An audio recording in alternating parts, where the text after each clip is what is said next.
Okay, folks. My name is Luke Milliron. I'm a UC Cooperative Extension Farm Advisor based in the northern Sacramento Valley, Butte, Glen, and Tehama counties. And today I get to talk about my favorite topic, which is the pressure chamber. And it's hard to do a chamber training remotely, but we're going to do our best here. Let's see about slide advancement here. Okay. So with cooperative extension, you can contact your local orchard farm advisor. We're working remotely in this age of COVID, but we're still here to support you and troubleshoot things. So in terms of our outreach, just the old-fashioned contacting your farm advisor is a great start. And then regionally, in the Sac Valley and in the San Joaquin Valley, there's websites now that have a consortium of articles on all sorts of topics, including irrigation, and they'll keep you updated to the events and things that farm advisors have coming up.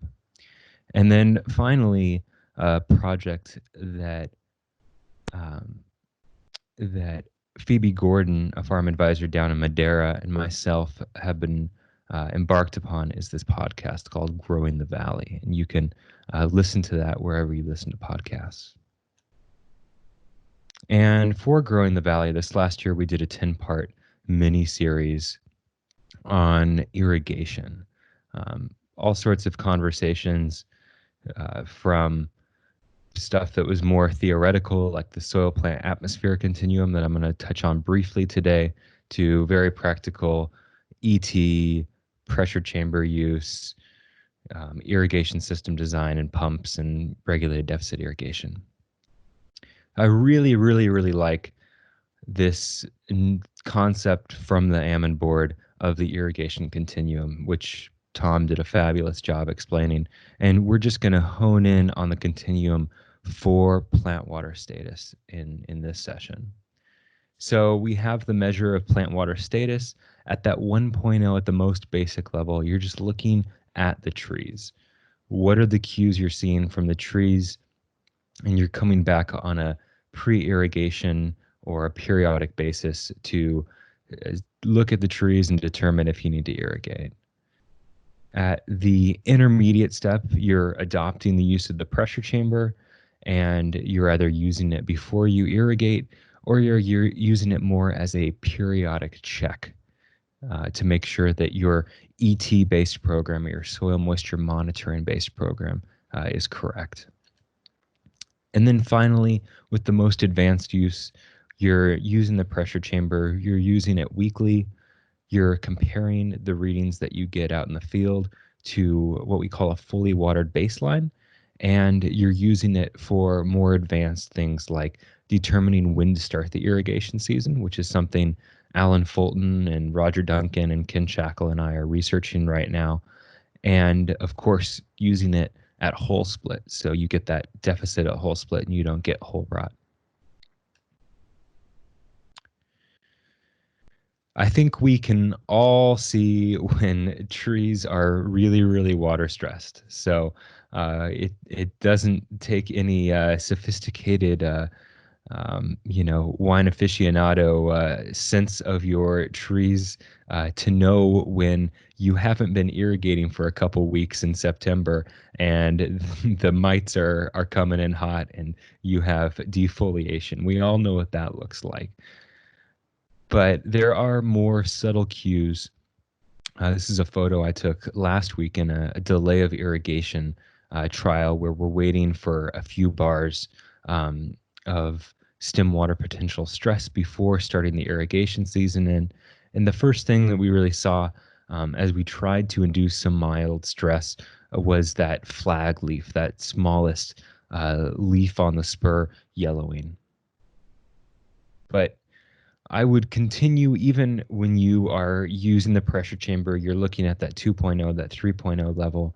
I would really encourage you to still be looking at the trees and start looking at what the numbers the pressure chamber tells you and what that looks like looking at the trees. And pretty soon, you almost won't have to do the pressure chamber because your eye will be so trained um, to what the trees look like at very subtle, different levels of stress. So why use the pressure chamber? Um, because it's one of three components in irrigation monitoring, and we don't think that you should just use the pressure chamber, but the other two are ET, so looking at how hot and dry it's been and applying back the water that's been lost from the atmosphere. And then, of course, soil moisture monitoring. And these are both great techniques. Um, the three techniques, when you include plant water status, they each tell you something different about irrigation management. But the pressure chamber and plant water status is particularly important because it's the only one of those three methods that is looking directly at what we care about most, which is the performance of our trees. So with any kind of plant, we of course all know that you have water being absorbed by the roots, it's traveling through the vascular system, through the xylem, and then it's being lost through those stomata in the leaves in the process of transpiration. And how the pressure chamber works and how tensiometers and soil moisture work is that they're both able to tap into what's the tension in the system, because water moves through plants and through almond trees through a gradient of tension. And we're going to assign this with negative bars of tension to show it. So at the most basic level, you have the soil, maybe zero point 0.3 negative bars of tension, 30 centibars that you'd be able to measure. Then you look at the root xylem, it's getting more negative, -4 bars, 8 bars with the trunk, 8.5 with the scaffold, the leaf xylem 9, the leaf airspace is 12, and then you see a really dramatic shift. The air near the leaf is much, much drier, and the air above the canopy is even drier. So whenever those stomata are open, which they need to allow in CO2, they let out a lot of water, and that's how this transpirational stream works. It's why almonds use a lot of water and why all plants use a lot of water. And almonds are not at all unique. It's just the physics of the growth of plants. And the pressure chamber is really great because it can tap right into the pressure, the tension in this system, and give us a direct measure of the water status of the tree. Another reason why is because the fairly subtle differences in water status measured with a pressure chamber have really huge consequential impacts on growth, yield, and profitability of an almond orchard. This is some work done by Bruce Lampin, our almond and walnut specialist at UC Davis. And he did this work a number of years ago, extrapolating, year by year, what are the yield and the growth impacts of different levels of water status. So you can see here along the top, we have trying to keep the trees around 8 bars of tension, 12 or 16 on average throughout the season. And then what's the yield at this level? I assume this is maybe like your third leaf or something. And so looking at cumulative yield, you'll see how that'll change, and then the profitability. So already in this first year, the trees are largest in that 8-bar treatment. They're smallest in that 16-bar treatment, and there's already a very significant difference in per acre losses. And what we'll see is that we won't spend any time on each of these individually, but those differences accumulate over the years. So after 8 years at that program, the 12-bar trees have much less cumulative yield. They're much smaller, and there's significant per acre losses that are piling up. This is during those the orchard canopy development during the early years, and we see that after 8 years, the trees in this 8-bar treatment, they're at 80% light interception, which is ideal. That's how much we want them to max out at, and then the 12 bar is still a ways off from that, and the 16 bar hasn't even hit 50% light interception yet. So looking at this, just after a single year of just a bar per acre, it's relatively subtle, but then you extrapolate that out at 80 acres and it becomes, very significant. You extrapolate out the 4-bar difference in stress, and especially after 8 years, and you're dealing with really, really consequential crop values. But we don't want the take-home message from this to be, well, just, why need the pressure chamber? The answer is just to irrigate a lot. That's how you're going to get maximum growth and maximum yield. And the pressure chamber is also really great because it tells you when you're over-irrigating.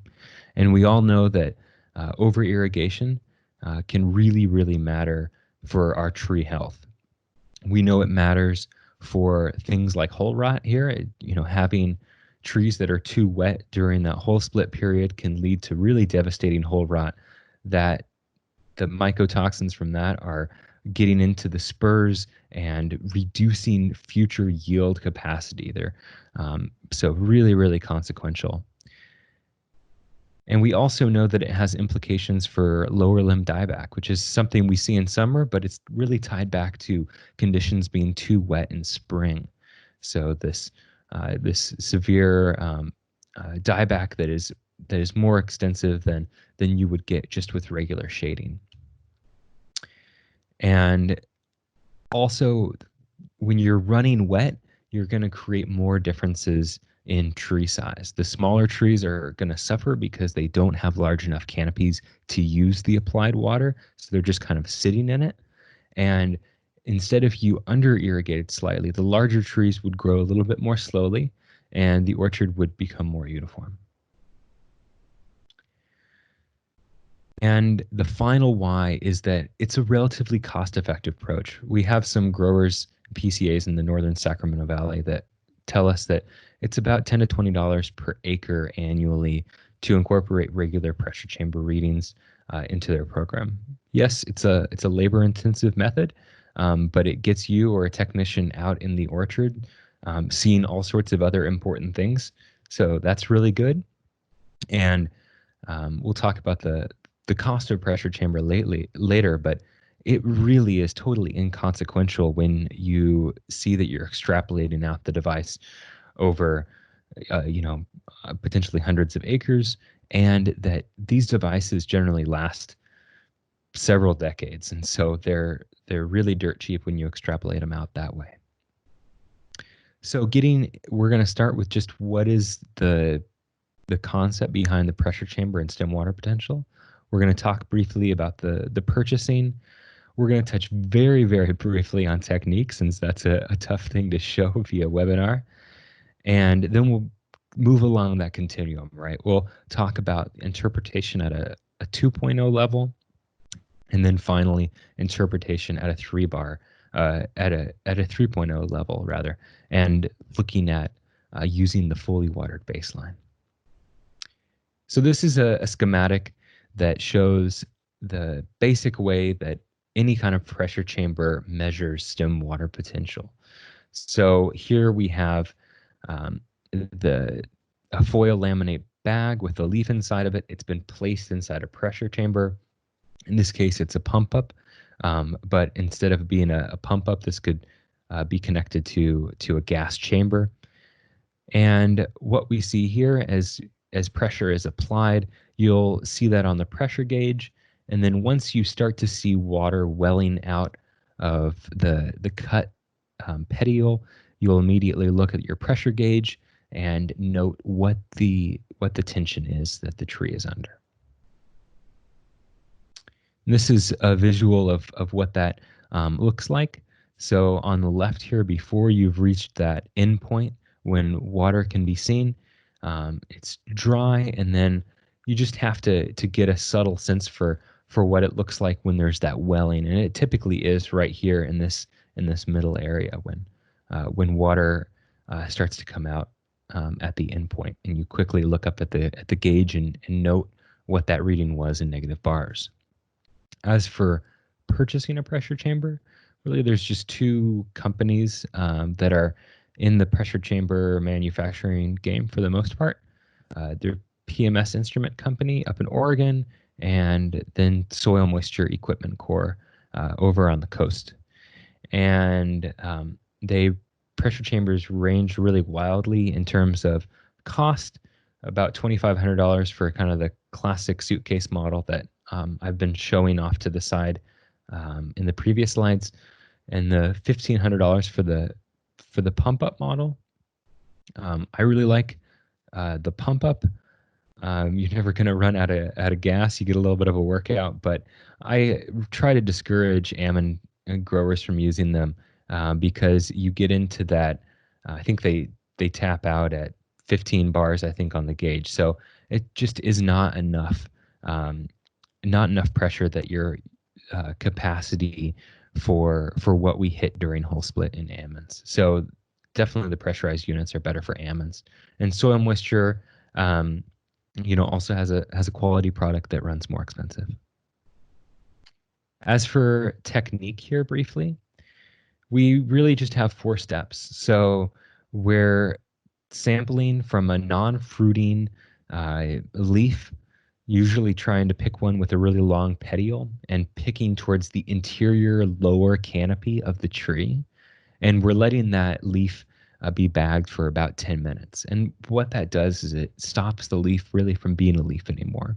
That's why we call it stem water potential, because the measurement is now actually equilibrated more with the stem or with the scaffold than it is with the water status of the leaf. And really trying to get a sense for what the water status is of the greater tree is what we care about. So it's a really powerful technique in that sense. And putting the bag around the leaf really helps on cutting down on variation.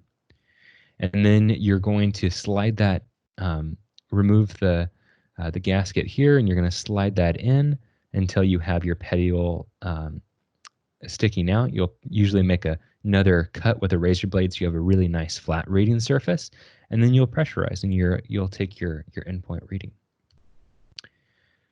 And we'll have more resources at the end, since obviously you can't learn how to do a pressure chamber reading from a 30-second slide. And then the really basic interpretation of these readings is just looking at a range of readings in bars of tension. So we don't commonly see the 0 to 6 range in almonds. We see it. We definitely get readings in walnuts in those range, but almonds and prunes and olives and some other crops read more negative, and so we don't typically see those. 6 to 10 is low stress. That's fully watered conditions. It's going to optimize shoot growth, and it's ideal really for earlier on in the season. Then you're transitioning to that 10 to 14 range just before whole split in the middle of the season. And then 14 to 18 is the moderate stress level. You're not doing damage, but you're getting a whole lot of benefits if you're specifically imposing it in a controlled way, really not by skipping irrigations, but just by cutting back a bit on your irrigation run times around whole split.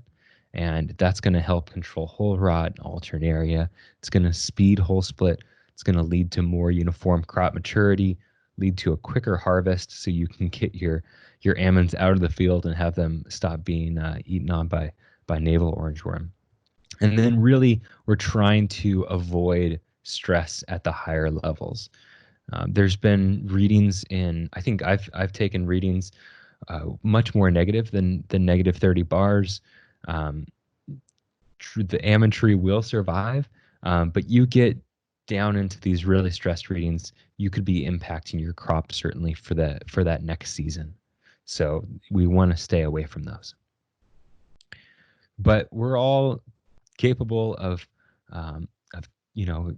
if you don't want to stop there, to look at more advanced interpretation of pressure chamber readings.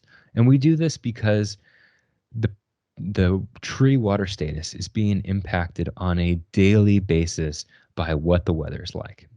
A tree is going to read more negative on a hot, dry day than it is on a cool, overcast day. And that is independent of whether the tree is feeling wet or it's feeling dry. So we want to take that variation, that weather component out of, that noise out of the way. And the way we do that is with looking at a fully watered baseline, which tells us it's a proxy for what the weather was like at the time we did the reading. And then we're also going to look at our average reading that we got on the gauge, and then just look at how many bars below that fully watered baseline the trees are. So here another schematic from Bruce Lampinen. We typically do our readings at midday, 1 to 3 ideally, but 12 to 4. Sometimes I'm running late in the field. I go to 4:30. But trees, we take the readings at this midday period because that's kind of when things flatten out as the water status changes throughout the day. And what we have is a fully watered baseline, which is what the tree would read if the conditions were really wet. We did this in trials by just putting a ton of water to trees, more than you would want to really long term for the health of the trees, just to tell us what trees read if there's no water, no water deficiency at all.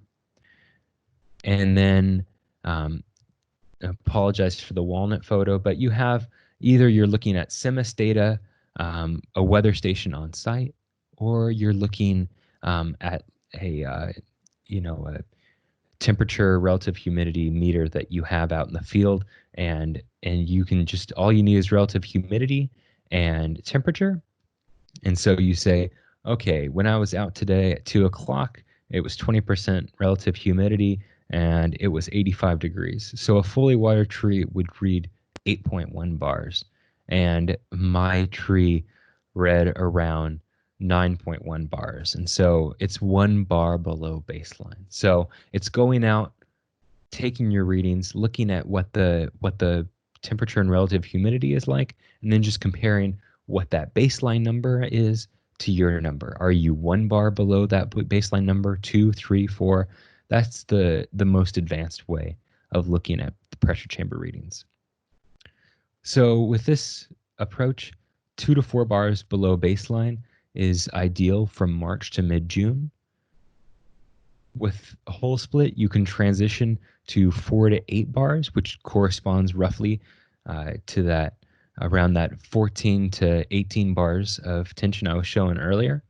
And then after that, you're going to recover post-harvest back to that 2 to 4 bars. You don't want to continue this level of stress, because that's where you could be damaging your fruiting buds for the next year and sacrificing yield. So what happens if you don't have, you're at baseline or you're wetter than baseline? And some work again from Bruce Lampinen took just, he's Bruce Lampinen, his main assistant, Sam Metcalf, have taken thousands of pressure chamber readings over the years. And this is just, I think, a range of 10 years or so, where they looked at, from all their trials, removing any deficit irrigation treatments. And what they found was that, over a third of the time, 36% of the readings were above this dotted line that represents the fully watered baseline. So all this, all the schematic is to show you is that wet trees are really common. And I can, myself as a farm advisor, being called out to see things in the field, and my farm advisor colleagues agree, I would say 80% of my farm calls relate in some way to overwatered trees or problems from a wet spring like we had last year. I might be called out on any number of things, but once I get out there, I see that overwatering is at least a component of the problem. So what's the problem with being at baseline or being really close to baseline, maybe, within a bar of baseline, staying at that really wet water status? Well, if you're staying at that throughout the season, and especially for multiple seasons, you could really be shortening the economic life of the orchard. It's where you could get into root In crown rots, you could have higher whole rot and alternaria, lower limb dieback and shading. And of course, the lack of uniformity that we saw earlier. The small trees in the orchard are always gonna suffer. You don't have to work on writing these down now. We'll be sending out links after the meeting, but everything I talked about, you can find very simple 500-word blog posts on Sac Valley Orchards, where we go through each of the steps involved with the pressure chamber. In terms of using the baseline and finding out what the baseline numbers were, if you don't want to have a unit with you to measure what the relative humidity and temperature are, there's the UC Davis website that has that,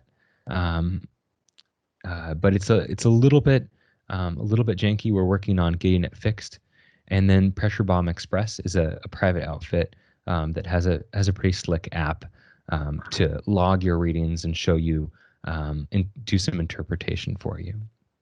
And then also, obviously, the Almonds.com, the Irrigation Continuum, everyone should have that downloaded. Just a really fabulous resource we should all have.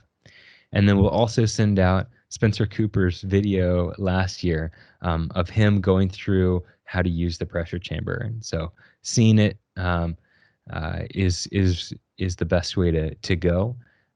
So that's a nice video. And we weren't crazy enough to try to do a video during a webinar. That is how a disaster recipe for disaster. So in summary, just plus or minus a couple of bars of stem water potential during the canopy development phase can have huge financial implications for how quickly your orchard develops and how profitable it is in those early years. The pressure chamber, although it's labor intensive, it's a very cost-effective monitoring technique. And it's the only one of those, the irrigation management techniques, whether it's soil, plant, or atmosphere ET, it's the only one that's a direct measure. At the most basic level, you're looking at visual cues. At the intermediate level, you're looking at ranges of stem water potential. And then with the most advanced, you're taking into account, well, how many bars are my trees below the fully watered baseline? And finally, if you're sustaining trees, especially mature trees, near that baseline indefinitely, that is really where you could be getting into tree loss and some real problems. So huge thanks to California Almonds, not only for having me today, but also for funding all of this fabulous research that I shared with you. We have our regional websites. You should all be listening to my podcast, and I will take a couple questions if there are any.